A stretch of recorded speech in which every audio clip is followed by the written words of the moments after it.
तो अब third question करते हैं। तो थर्ड क्वेश्चन कहता है 6x² minus 3 minus 7x equals to 0। तो अगेन इसका पहले ज़ीरो निकालना पड़ेगा। तो ज़ीरो निकालने के लिए पहली ही बात कर चुके हैं, दो method, splitting the middle term और दूसरा श्रीधराचार्य फॉर्मूला। तो हमने इसके पहले क्वेश्चन के पार्ट में हमने स्प्लिटिंग द मिडल टर्म लगा लिया, दूसरा लगा लिया हमने श्रीधराचार्य फॉर्मूला से निकाल लिया। तो यहाँ से आपका दोनों मेथड जो है, अगर याद नहीं आ रहा हो तो रिवाइज हो गया होगा। तो अब हम manually splitting the middle term लगा रहे होंगे, जिससे क्या होगा कि क्वेश्चन फटाफट हो जाता है और कुछ नहीं। तो इसको रीअरेंज करके इसको स्टैंडर्ड फॉर्म में लिखेंगे तो 6x² minus 7x minus 3 equals to 0। अब हमको इसको इस तरह स्प्लिट करना है, दो पार्ट में डिवाइड करके स्प्लिट कर देना है, ताकि उसका जो समेशन आए वो 7x ही आए और जो मल्टीप्लिकेशन आए वो इन दोनों का प्रोडक्ट आए। तो 6 3 ज़ा 18, तो इसको लिख सकते हैं हम minus 9x plus 2x minus 3 और 6x² इक्वस टू 0। हमने माइनस 7x को लिख दिया माइनस 9x प्लस 2x। इसको सॉल्व करेंगे तो अगेन 7x आ जाएगा, लेकिन जब इसको मल्टीप्लाई करेंगे तो 6 2 ज़ा 9 2 ज़ा 18 और यहाँ 6 3 ज़ा 18, तो इन दोनों के मल्टीपल के बराबर आ रहा है। अब हम यहाँ से लेंगे, यहाँ से कॉमन ले सकते हैं। तो यहाँ से 6 को लिख सकते हैं 3 इंटू 2 और 9 को लिख सकते हैं 3 इंटू 3 और x² इधर x, तो यहाँ से एक x और एक 3 कॉमन आ रहा है, तो यहाँ 3x कॉमन ले लेंगे। तो 6 में से 3 चला गया तो 3 इंटू 2 लिख सकते थे, तो 2 बचे और x ले गया, x² में से एक x ले गया तो सिर्फ x बचा। माइनस 9 को ले सकता था 3 क्रॉस 3 मतलब 3 इंटू 3, उसमें से एक 3 निकाल लिया कॉमन तो एक 3 बच गया, और x ले गया तो x कॉमन ले गया तो सिर्फ 3 बचा। प्लस यहाँ से कुछ कॉमन नहीं आ रहा है तो यहाँ से हम 1 कॉमन ले लेंगे, क्योंकि अगर कुछ नहीं आता तो हर किसी नंबर में 1 का मल्टीप्लाई करने पे कोई दिक्कत, कोई वैल्यू चेंज नहीं होता, इसलिए 1 हम कॉमन ले सकते हैं। तो इसको लिख सकता हूँ 2x माइनस 3 इक्वस टू 0। अब अगेन 2x माइनस 3 दोनों टर्म में है, तो हम फिर से 2x माइनस 3 को कॉमन ले सकते हैं और इसको लिख सकते हैं, बचेगा अंदर 3x प्लस 1 इक्वस टू 0। तो कोई दो टर्म का मल्टीप्लिकेशन 0 है, तो हम इसको लिख सकते हैं कि ये 2x minus 3 equals to 0 and 3x plus 1 equals to 0, क्योंकि ये हो सकता है कि दोनों का मल्टीपल दोनों 0 हो तो 0 हो सकता है, या फिर पहला 0 हो तो 0 हो सकता है, दूसरा 0 हो तब भी 0 हो सकता है। लेकिन हम यहाँ से दोनों मोस्ट पॉसिबल वैल्यू निकाल लेंगे। तो मोस्ट पॉसिबल वैल्यू कहता है कि दोनों बराबर 0 हो जाए, तो दोनों 0 बराबर कर दिया तो x, अब यहाँ माइनस 3 इधर माइनस में इधर आके प्लस में हो जाएगा, तो इसको लिख सकता हूँ 2x इक्वस टू 3। अब अगेन यहाँ 2 जो है मल्टीप्लिकेशन में इधर आके डिवाइड में हो जाएगा, तो x की वैल्यू लिख सकते हैं 3 डिवाइड बाई 2। तो यहाँ से पहला टर्म आ गया x की वैल्यू 3/2, तो हम लिख सकते हैं अल्फ़ा इक्वस टू 3/2। अब इधर से बीटा निकाल लें या फिर दूसरा रूट निकाल लें, तो अगेन यहाँ प्लस में है 1, इधर आके माइनस में हो जाएगा, तो इसको लिख सकते हैं 3x इक्वस टू माइनस 1 और यहाँ 3 मल्टीप्लिकेशन में इधर आके डिवाइड में हो जाएगा, तो x की वैल्यू लिख सकते हैं -1/3। ये वैल्यू आ गई, तो इसको लिख सकता हूँ मैं बीटा इक्वस टू -1/3। अब अल्फ़ा और बीटा की वैल्यू निकाल लिया, तो यहाँ से हमको जो क्वेश्चन दिया गया था, ये क्वेश्चन, या फिर अगर रीअरेंज फॉर्म देखें इसका, तो हमने रीअरेंज करके इसको ऐसा बना दिया था। तो यहाँ से अगर मैं इसको standard equation ax² plus bx plus c equals to 0 से कंपेयर करूँ, तो यहाँ से हम कह सकते हैं कि a की वैल्यू है 6, b की वैल्यू है -7 और c की वैल्यू है -3। तो इस इक्वेशन को यहाँ नीचे लिख लेते हैं, तो क्वेश्चन को वापस लिख लेते हैं 6x² minus 7x minus 3 equals to 0। तो यहाँ से कह सकते हैं कि a इक्वस टू 6 है और b इक्वस टू है -7 एंड c इक्वस टू है -3। तो हमने पहले ही relation between zeros and coefficients पढ़ चुके हैं। तो वो है alpha, sum of the zeros है alpha plus beta equals to -b/a, और प्रोडक्ट ऑफ द ज़ीरोज़ कहता है alpha into beta equals to c/a। तो अल्फ़ा की वैल्यू 3/2 निकाल लिया तो हम लिख सकते हैं यहाँ 3/2, और बीटा की वैल्यू निकाल लिए हैं -1/3, तो यहाँ लिख सकता हूँ -1/3 equals to minus of beta की वैल्यू -7, तो -7 divide by a equals to 6, तो यहाँ 6 लिख सकते हैं। तो हम इन दोनों का एलसीएम ले तो ये 6 आएगा। और जैसा कि हम जानते हैं एलसीएम की बेसिक प्रॉपर्टी कहती है कि जो एलसीएम आए उसको नीचे वाले डिनोमिनेटर से डिवाइड कर दें, तो जो फैक्टर आएगा उससे मल्टीप्लाई कर देंगे। तो 3 इंटू 3 -1, अगेन यहाँ पर 6 को मैं 3 से डिवाइड करूँगा तो 2 बचेगा, तो यहाँ इंटू 2 लिख दूँगा। तो यहाँ से हमने एलसीएम निकाल लिया और इसकी वैल्यू आ गई 9 - 2 डिवाइड बाई 6, दैट इज़ हम इसको लिख सकते हैं और स्टेप 7 डिवाइड बाई 6। ऐसे ही इसके राइट हैंड साइड को सॉल्व कर ले तो minus of minus is plus, तो यहाँ 7 divide by 6 that is 7 divide by 6 that is 7 divide by 6। तो यहाँ लेफ्ट हैंड साइड हम कह सकते हैं लेफ्ट हैंड साइड जो है वो राइट हैंड साइड के बराबर है। तो sum of the zero verify हो गया। अब हम प्रोडक्ट ऑफ ज़ीरो वेरीफाई कर दें तो प्रोडक्ट ऑफ ज़ीरोज़ में फिर से अल्फ़ा बीटा की वैल्यू लगेगी, तो अल्फ़ा की वैल्यू है 3/2, इसको मल्टीप्लाई कर दूँ -1/3 इक्वल्स टू c की वैल्यू है -3/6। तो अगेन कोई दो फ्रैक्शन अगर डिवाइड में है तो हम लिख सकते हैं इसको न्यूमरेटर को न्यूमरेटर से मल्टीप्लाई कर सकते हैं और डिनोमिनेटर को डिनोमिनेटर। लेकिन अगर कोई कॉमन फैक्टर है तो उसको एलिमिनेट कर देंगे, तो 3 कॉमन है तो 3 एलिमिनेट हो जाएगा, तो बचेगा क्या -1.1 डिवाइड बाई 2 इक्वल्स टू, इसको कॉमन फैक्टर है तो इसको इधर भी एलिमिनेट कर दिया तो 3 1 3 और 3 2 6, तो इसको भी लिख सकते हैं -1/2। तो यहाँ पर भी बोल सकते हैं कि लेफ्ट हैंड साइड जो है left hand side equals to right hand side. तो यहाँ से हमारा रिलेशन वेरीफाई हो गया है, तो हम लिख सकते हैं हेंस वेरीफाइड। कोई भी मेथड लगाने की ज़रूरत ही नहीं पड़ेगी क्योंकि ये डायरेक्ट हो सकता है। यहाँ पर देखें 4 और यहाँ 8 को लिख सकता हूँ 4 इंटू 2, और तो यहाँ 4 और u कॉमन आ रहे हैं तो 4u कॉमन ले ले तो अंदर एक u बच जाएगा, प्लस इस 8 को लिख सकता हूँ 4 इंटू 2, तो 2 बच जाएगा क्योंकि 4 कॉमन ले लिया, और u भी कॉमन आ गया तो अंदर बचेगा u प्लस 2 इक्वल्स टू 0। तो अब फिर से वही बन गया, तो ये भी टर्म 0 होगा, ये भी टर्म 0 होगा। तो 0 करने के लिए हम देखें 4u equals to 0 and u plus 2 equals to 0, तो हम कह सकते हैं this implies u equals to 4, यहाँ मल्टीप्लाई में रखा डिवाइड में तो 0 डिवाइड बाई 4, तो हम कह सकते हैं this implies 0 divide by anything is 0, तो u इक्वल्स टू हम लिख सकते हैं 0। तो एक रूट आ गया 0 जिसको हम अगर चाहें तो अल्फ़ा नाम दे सकते हैं, तो अल्फ़ा इक्वल्स टू 0 हो जाएगा। तो u प्लस 2 इक्वल्स टू 0 दूसरा एक्सप्रेशन है। अब यहाँ प्लस 2 है तो प्लस 2 इधर आके -2 हो जाएगा, तो u इक्वल्स टू लिख सकता हूँ -2, और यहाँ दूसरा एक 0 मिल जाएगा, तो हम इसको बीटा इक्वल्स टू लिख सकते हैं -2। अब हम sum of the root and product of the root लगाएंगे, तो सम ऑफ द रूट कहता है alpha plus beta equals to -b/a, और प्रोडक्ट ऑफ द रूट कहता है alpha beta equals to c/a।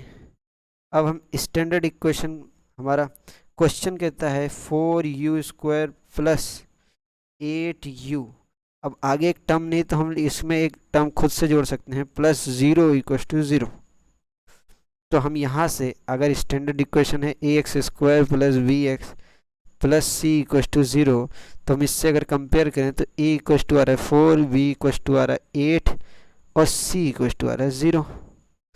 अब सम ऑफ द रूट अगर compare करूँ तो sum of the root alpha plus beta है और अल्फ़ा 0 है, बीटा -2 है, तो हम लिख सकते हैं 0 माइनस 2 इक्वस टू, बी की वैल्यू है 8, तो -8 लिख देंगे और डिवाइड बाय 4। तो -2 इक्वस टू, यहाँ से कॉमन फैक्टर एलिमिनेट कर दें तो 4 1 जा 4, 4 2 जा 8, तो अगेन ये -2 बचेगा। -2 डिवाइड बाई 1, तो 1 का डिवाइड डिनोमिनेटर में 1 को लिखा नहीं जाता, इसलिए डायरेक्ट -2 लिख दिया। तो यहाँ दिख रहा है जैसा कि लेफ्ट हैंड साइड जो है वो राइट हैंड साइड के बराबर आ रहा है। तो ये सम ऑफ द ज़ीरो वेरीफाई हो गया है। ऐसे ही हम प्रोडक्ट ऑफ द ज़ीरो भी वेरीफाई कर सकते हैं। तो प्रोडक्ट ऑफ द ज़ीरो जैसे कि हम देख सकते हैं alpha beta equal to C by A है, तो हम अल्फ़ा की वैल्यू है 0 इंटू बीटा की वैल्यू है -2 इक्वल्स टू सी अपॉन ए, सी 0 है, ए है 4, तो एनीथिंग मल्टीप्लाइड बाय 0 इज़ 0। तो हम लिख सकते हैं 0 मतलब 0, कोई भी नंबर में 0 का मल्टीप्लिकेशन 0 होता है, तो 0 इंटू -2 को 0 लिख सकता हूँ। और पहले भी बात कर चुके हैं हम, इस 0 डिवाइड बाय एनीथिंग इज़ 0। अब 0 को किसी चीज़ से डिवाइड करेंगे तो वो 0 होगा, तो हम इसको भी 0 लिखेंगे। तो 0 इक्वल टू 0 मतलब इधर भी लेफ्ट हैंड साइड जो है वो राइट हैंड साइड के बराबर आ गया है। तो हम लाइन फिर से लिख सकते हैं, एक लाइन जिसको लिख देंगे हेंस वेरीफाइड, हेंस वेरीफाइड। जितना डिस्क्रिप्टिव लिखेंगे हम क्वेश्चन के आंसर या सॉल्यूशन को, उतने ही अच्छे मार्क्स हमको बोर्ड में मिलने वाले हैं। ऐसे ही हम फिफ्थ क्वेश्चन कर सकते हैं। तो फिफ्थ क्वेश्चन है T square minus 15 equal to 0। इसको भी हम सिंपली लिख सकते हैं। तो जैसा कि हमने प्रीवियस क्लासों में पढ़ा है कि एक फार्मूला होता है A square minus B square equals to, लिख सकते हैं हम A minus B and A plus B. तो हम लिख सकते हैं इस एक्सप्रेशन को लिख सकते हैं टी स्क्वायर माइनस √15 का स्क्वायर इक्वल्स टू 0, क्योंकि हम जानते हैं कि अगर किसी रूट का अगर स्क्वायर करें तो स्क्वायर से रूट कैंसिल आउट हो जाता है, मतलब ये 2 ही है, तो हम 2 को ऐसे भी लिख सकते हैं √2 का स्क्वायर। तो ये कोई दिक्कत तो देगा नहीं। आई होप आप समझ पा रहे होंगे क्या लिखा है मैंने। अब ये हमारे फॉर्मूला, जैसे कि मैंने ये डिस्क्राइब किया ऊपर, एक फार्मूला ए स्क्वायर माइनस बी स्क्वायर, तो उसके जैसा दिख रहा होगा, तो हम इसको लिख सकते हैं T minus √15 and T plus √15 equals to 0। अच्छा हाँ, इसमें फिर से अगर आपको ये क्लियर बात समझ नहीं आ रही तो आप इसमें सीधा सीधा श्रीधराचार्य फार्मूला लगा के आंसर निकाल सकते हैं, इसमें कोई दो राय नहीं। तो अगेन फिर से ये कोई दो टर्म का प्रोडक्ट 0 आ रहा है, तो हम कह सकते हैं कि t minus √15 equals to 0 and t plus √15 equals to 0। तो इसको सॉल्व कर सकते हैं, यहाँ माइनस में √15 इधर आके प्लस में हो जाएगा, तो t की वैल्यू पहला हो जाएगी √15 और t की वैल्यू दूसरी जो होगी यहाँ प्लस में है तो इधर आके माइनस में, तो दैट इज़ हम लिख सकते हैं माइनस √15। तो पहले वाले को अगर अल्फ़ा दूँ तो अल्फ़ा इक्वस टू आ गया √15 एंड बीटा इक्वस टू हो गया माइनस √15। अब यहाँ से अगर मैं इस इक्वेशन को स्टैंडर्ड इक्वेशन से कंपेयर करूँ और कोफिशिएंट निकालूँ तो वो भी निकाल सकता हूँ। मेरे पास एक्सप्रेशन है T square minus 15 equals to 0 और हमारा स्टैंडर्ड इक्वेशन कहता है A X square plus B X plus C equals to 0। तो हम ए की वैल्यू दे सकते, ए की वैल्यू अगर कंपेयर करें तो 1 आ रहा है और बी की वैल्यू क्योंकि टी की पावर 2 है उसका एक्सप्रेशन मैच खा रहा है तो उसका है, लेकिन x मतलब टी की पावर 1 वाला टर्म है ही नहीं, तो वो है नहीं मतलब 0 है और c इक्वस टू है -15। अब यहाँ से हमने कोफिशिएंट निकाल लिया और यहाँ से हमने निकाल लिया जीरोस। तो हम अगेन वेरीफाई करेंगे alpha plus beta equals to minus B by A and alpha beta equals to C by A. अब अल्फ़ा प्लस बीटा, क्योंकि अल्फ़ा इक्वस टू √15 है, बीटा इक्वस टू माइनस √15, मतलब वैल्यू सेम है लेकिन उसके sign opposite है। तो हम अगर सम ऑफ द ज़ीरो निकालें तो देखें √15 माइनस √15 इक्वल्स टू बी की वैल्यू 0 है तो -0/1 और ये √15 minus √15 is nothing but 0 0 equals to 0 तो यहाँ लिख सकते हैं left hand side equals to right hand side और ये वेरीफाई हो गया सम ऑफ द ज़ीरो। अब प्रोडक्ट ऑफ द ज़ीरो तो प्रोडक्ट है ये √15 अल्फ़ा की वैल्यू और बीटा की वैल्यू है -√15 और सी की वैल्यू है -15 और ए की वैल्यू है 1। तो हम अगेन इन दोनों का मल्टीप्लिकेशन कर सकते हैं तो हम लिख सकते हैं -√15 का स्क्वायर इक्वल्स टू -15। इसको लिख सकते हैं 15 -15 इक्वल्स टू -15। तो ये भी left hand side equals to right hand side हो गया है तो ये भी वेरीफाई हो गया तो यहाँ लिख सकते हैं हेंस वेरीफाइड। ऐसे ही हम सिक्स्थ सवाल कर सकते हैं। सिक्स्थ क्वेश्चन कहता है 3x² - x - 4 इक्वल्स टू 0। तो अगेन हम स्प्लिटिंग द मिडल टर्म लगा सकते हैं तो ये 4 3 12 तो x दो टर्म में स्प्लिट कर दे ताकि उसका समेशन अगेन -x आए और प्रोडक्ट है 12x², इन दोनों का प्रोडक्ट -12x²। तो हम इसको लिख सकते हैं 3x² minus 4x plus 3x minus 4 equal to 0। अब यहाँ से एकदम क्लियर बात है कि इन दोनों का अगर सम करूँगा तो -x आएगा और मल्टीप्लाई करूँगा तो -12x² आ जाएगा। अब इन दोनों टर्म में से हम x कॉमन ले सकते हैं तो ले लेंगे। x कॉमन लिया तो यहाँ बचा 3x माइनस 4। यहाँ पर कोई टर्म कॉमन नहीं आ रहा है तो हम कॉमन 1 लेंगे और अंदर बचेगा 3x minus 4 as it is equal to 0।